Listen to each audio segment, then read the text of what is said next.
Football is one of the most popular sports in America, and it's also the leading cause of sports-related injuries. During the 2005-2006 season, high school football players sustained more than 500,000 injuries nationally. And 14-year-old high school Zachary Frith was one of them. Zach played wide receiver and defensive back, and on October 10th, 2005, Zach suffered a concussion during a freshman football game while playing wide receiver. Despite the injury, the coaches allowed Zach to remain in the game without being seen by any medical personnel. At the conclusion of the game, the coaching staff and school administration failed to make sure that Zach received medical attention or was medically cleared to continue to participate in subsequent practices and games.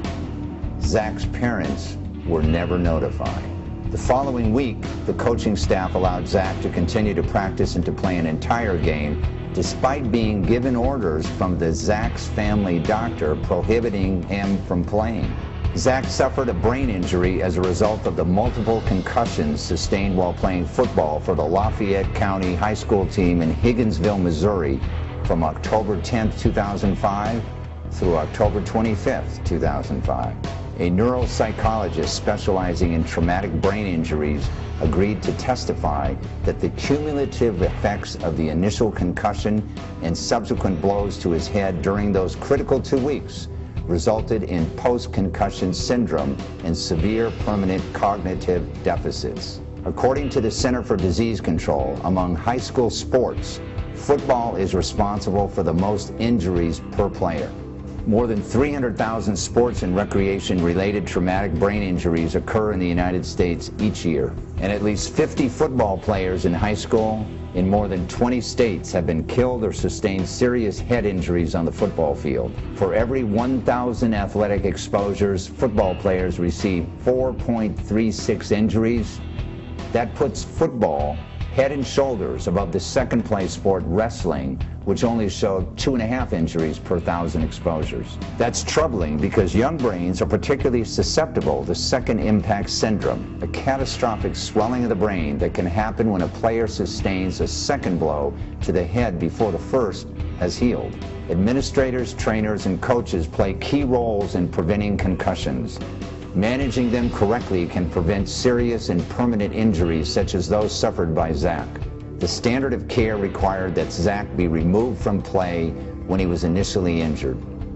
This policy was established in part from a publication of the Department of Health and Human Services Center for Disease Control and Prevention entitled Heads Up, Concussion in High School Sports Guide for Coaches.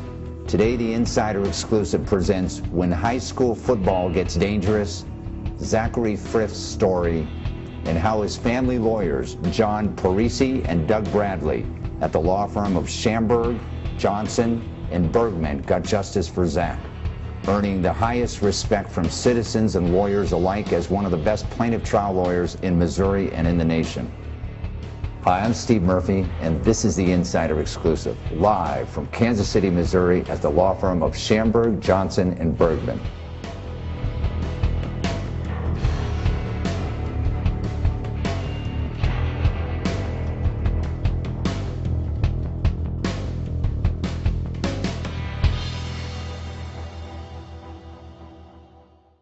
It is my great pleasure to introduce John Parisi and Doug Bradley to the show. Welcome to the show.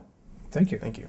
Give us an overview of Zachary Frith's case against his high school.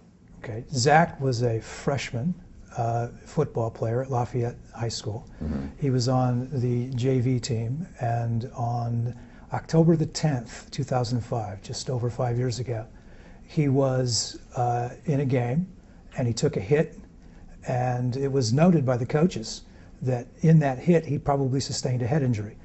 But they didn't pull him from the game. They continued to let him play, but they filled out an injury form, and that injury form made its way to his actual file. We were able to get that. Doug was actually able to get that.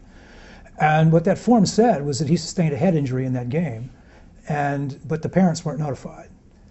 And because the parents weren't notified, they didn't know about it because it wasn't an obvious knockout on the field. It was a relatively slight blow, but it dazed them. There's no question about that. And so his parents, thinking that there's obviously something wrong with him, he wasn't remembering things, he wasn't himself, took him to a doctor to get him evaluated. They feared that he might be using drugs. And to their great relief, he wasn't.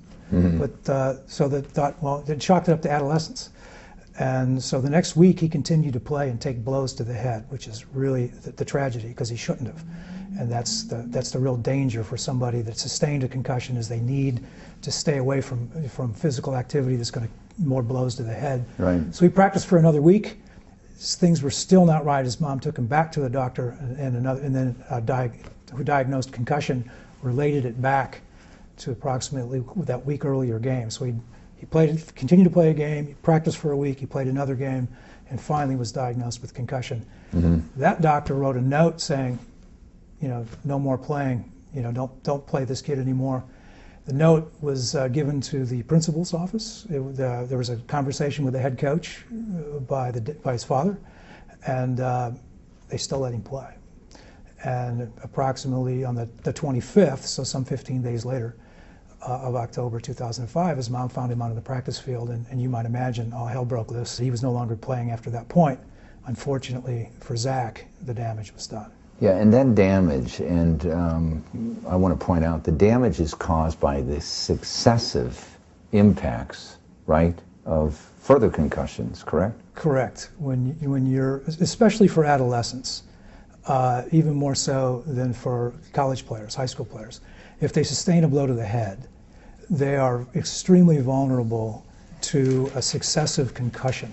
Mm-hmm. And it's really important that they not be allowed to play. That's what we learned from our experts and from the CDC as well. Yeah. Now this case was settled, I think, for the policy limits, which was what, like $3 million or something like that. That's right? correct. But you prepare every single case to go to trial. And there are always issues and challenges that you face. What were some of the issues and challenges you faced in pursuing this case?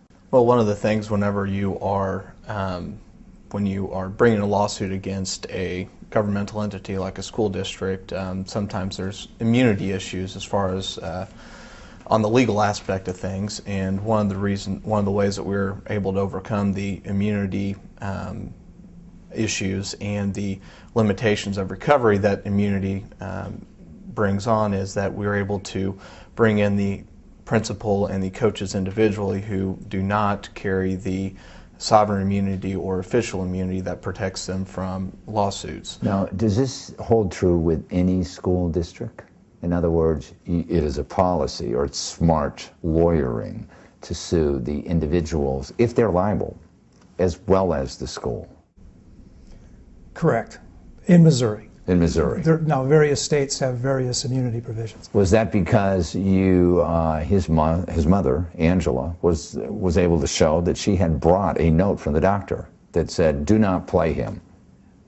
Absolutely. And the other fact is that the coaching staff, I mean, to their credit, recognized during the game that he sustained a head injury, filled out a form, right, but then took no action. We are showing some of the CDC, Center for Disease Control, cards that coaches and placards that coaches and teaching staff are aware of about what they should do when a concussion occurs. So they're all aware of these things, aren't they? Right. That's a Heads Up program from the CDC, which was initiated in February of 2005. So, and certainly that was something that the Lafayette School District adhered to, and I think all school districts should adhere to, which is remove that player from the field when he's injured, when you recognize a head injury, and don't return him to play until he's cleared by a capable health From the time that he was injured to the time you settled the case, what was the time period? We settled the case in 2008, so about 3 years. 3 years. I saw your demand letter. When they got the demand letter, what was their reaction? Initially, the reaction was, we'll get to it. Interestingly enough, the insurance company just sat on this for quite a while, right, and we actually had to pull the demand and file the case. And then it was after we filed the case that in order to get Zach, frankly, some compensation and hopefully some of the therapy that he needed, that we went ahead and settled the case. What is Zach's condition as a result of these permanent brain damage that he suffered? Tragically, he has got a very, very severe injury to his short-term memory, and literally can't remember from 1 hour to the next, oftentimes, what he's supposed to be doing. He's sustained a pretty severe cognitive injury, and that he's borderline in terms of average normal intelligence. He's low intelligence level. Right.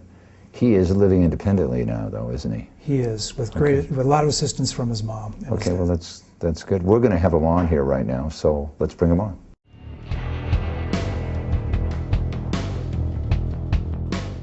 It's my great pleasure to introduce Zach Frith to the show. Welcome to the show, Zach. Thank you. Nice to be here. You were a pretty good football player at one time, right? Yeah. You liked it? Yeah, I love football. Yeah. Do you recall some of your last games that you played much? I don't necessarily remember the games itself, but I'll never forget the faces that were on the field with me. Yeah. What is your life like today? What do you do today? Well, my life is going pretty good right now. I'm working at the shop with my mom, and I'm about to go to school up in Columbia at Mizzou and start off there. But on a day-to-day basis, I just live with memory loss and forgetting things, small things that people do every day. Right. Like just today in this building, when I came up there for the interview, I walked outside to smoke a cigarette, and I came back in the building, and I was like, whoa. I lost for about, what, 45 minutes? Something like that, yeah. Ran up and down all the stairs. Yeah, I ran up stairs. and down the stairs, not knowing where to go. So yeah, just You'd stuff forgotten like that. where you had been. That's a challenge. Yeah, most definitely. Most definitely. How do you make it so that you're more careful about, you don't get into circumstances right now where you don't forget where you are, that sort of thing? I look. Yeah. I look at things like things that would catch my attention. Like that mirror. Right. That mirror. I have to look at things and be like, okay, this is where this was, and that's how I retrace everything I do. What are you going to do at school? What are you going to study? I want to go for communication for 2 years and become a motivational speaker and just kind of tell everybody, you know. That would be great. Yeah. Have you done any of that to date, or what? No, we're about to start in January, hopefully. That'd be terrific. Yeah. I understand you're living on your own? Yes. How's that? It was a lot funner at first. I mean, it is what it is. I enjoy it. I like being by myself. Okay. What do you like doing besides working with your mom? I hang out with my friends all the time. We like to spend a lot of time here in Kansas City. Go to the plaza and stuff, just walk around, go to the mall, go to the movies, chill at the house, hang out. Mm-hmm. Getting some valuable time in there before everybody disappears. Right. This law firm and John handled a pretty good case there for Oh you. yeah. What's your opinion of these guys? If it wasn't for these, I wouldn't have a life at all. If it wasn't for these guys, I wouldn't. Well, they really admire you. I admire the hell out of it. The hell out of it. And I want to thank you very much for being with us today, and thanks for spending some time. No problem. Thank you.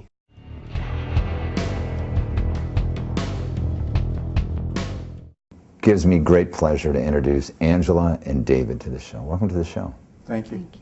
This has been a horrendous experience for you, hasn't it?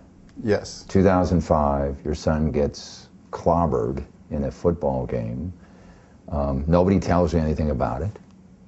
You notice that he is acting strangely, so you bring him to the doctor, and thank God he wasn't using drugs, right? Right. On top of that, he goes back and play, and the coaches and the school administration knew he had suffered a concussion that had been documented, right? Right. You finally take him back to the doctor and find out that he has suffered a concussion. You bring a note to the school from the doctor that he's not to play, and what do you find out? Right. Well, one day it was Zachary had went to school, and he had a doctor's appointment that afternoon, and I had told Zach, be sure and ride the bus home. Don't forget you have a doctor's appointment. Mm-hmm. So he, that afternoon came, and he didn't get off the school bus, and I told David, I said, Zach didn't get off the bus, he must have forgot. And that wouldn't have been typical of him, would it? No. Prior to that time? No. No, he would remember. He would have remembered. So I went to the field, and I saw Zachary dressed out, and he was at practice. And I went to the field. I ran out on the field, and I ran up to Zachary, and he looked down at me and he said, "Mom, why are you here?" And I said, "You're here, I'm here because you have a doctor's appointment." And he said, "I do." And I go, "Yeah, you do." He goes, "Is there something wrong with me?" And I said, "Yeah, you don't remember things so well, Zach, and you don't supposed to be playing football." So the head coach came over and said, "Is there a problem here?" And I said, "Yes, Zachary doesn't supposed to be playing ball." And he said, "Oh, I didn't know that." And I said, "You did know that because you just spoke with my husband last week about it. Right. And the school has the doctor's note that you don't supposed to be playing." Yeah. That Zach wasn't supposed to be playing. And so he said, "Well, we just didn't catch it." And I said, "There's 4 coaches out here and none of you all caught him playing ball." That was a lie, wasn't it? Right. Because I called the coach. Yeah. And I also hand carried the note to the office to make sure they got it. So they were well aware of it. They just wanted to play him. I think Right. so. Zach was really good. I had one of the coaches comment that he was very talented and that he was good. If you look at Zach today versus prior to these concussions, how is he different? What are the challenges? Well, he forgets things. He misplaces his keys. He'll lose his cell phone a lot. He can't sit and watch TV because of the commercials. He'll forget, he forgets what he's watching, so. Really? His ability to focus and stay on task is very difficult for him. His recall, he'll repeat himself throughout the day. It used to be I would say to him, "Oh, you already said that." But now I don't say that. I just listen, and as he repeats himself. Does he get frustrated with himself, with his inability to remember things? Yes. He does. But Zach does amazingly well to hold it inside. But he does get frustrated. He covers it up. He knows how to cover it, and so that other people and his friends don't know. Right. But because I'm his mom and I've been around him for so long, I know when he's doing it. And one evening he followed me home and he said, "I need to talk to you." And I said, "Okay, come on in the house." And we're sitting at the table. And he was very angry that day.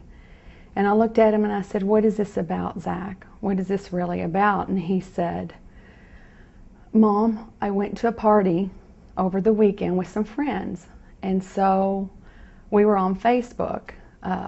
My friend was showing me today on the computer all the pictures from where we went to the party."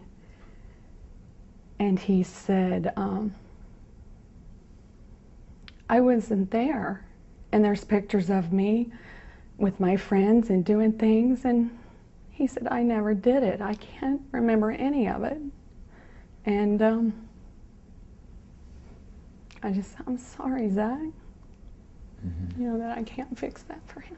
Having this happen, you have other children, right? Yes. Okay, having this happen puts a lot of stress on both of you. How has that affected your lives? I think it's had a huge impact on our family. I have 2 sons, and they went through a lot. Zachary got very aggressive after he got hurt, and my sons are coming around to letting that go, but I think they were hurt and angry. And David and I spent so many years just focused on Zachary that my youngest son, I just feel like I lost those years because David and I were so, and every day, even now, we are consumed with making sure that Zach is taken care of. He lives independently now, doesn't he? Yes, but Yes, we constantly help him with stuff. So you have to go over there almost daily and stuff. Well, we check on him, like he'll come to my work because I Yeah. work right there. I don't work too far from him. So we all live within probably 2 miles of each other. So we are, Zachy's 19, right? yes. Yes. 19 now. I want to thank both of you for spending your time with us. There's other parents out there that unfortunately may go through these same similar circumstances and how difficult it might be. And you know, you guys are my heroes for helping out your son, and I appreciate you being on the show.